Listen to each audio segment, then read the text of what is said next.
कितने ब्लाउजेस को अपने पहले साल के जन्म में पहनने का मौका ही नहीं मिला। Then came 2020। कितनी नवजात चोलियां ऐसे करके पड़ी हुई है मेरी अलमारी में, भैया मीठा और खट्टा पानी मिक्स करके।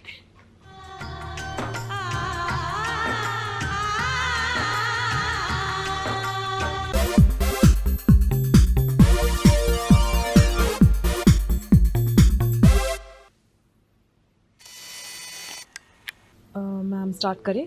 Yeah, sure. Dupatta is fine. It has been a very tough year. I have been a serial wedding attender since 2007-8. पहले कुछ साल मेरे कजिन्स की शादी हुई, चाचा, मामा, बुआ, फूफा, मासी, मासड़ के बच्चे। और जब मैं 22 साल की हुई तो मेरी उन दोस्तों की शादी हुई जिनके ऊपर अपने घर से शादी का प्रेशर था।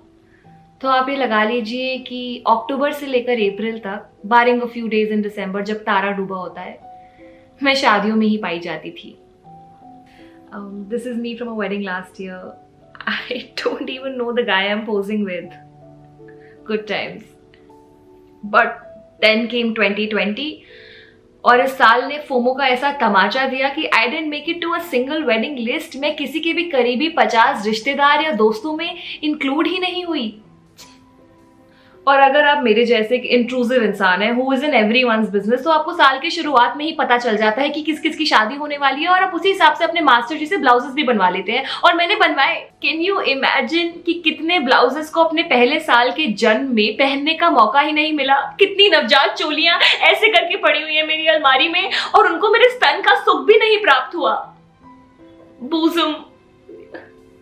And No, this isn't about the sagan money, even though I fit the brief of a beautiful young Indian girl जिसको by default किसी भी शादी में एक साली का रोल असाइन हो जाता है ना। पर इस साल कलीचड़ी या सगन मनी क्या, मुझे तो एक चाट काउंटर पे गोलगप्पे वाले भैया को ये भी बोलने का मौका नहीं मिला कि भैया मीठा और खट्टा पानी मिक्स करके। Fine.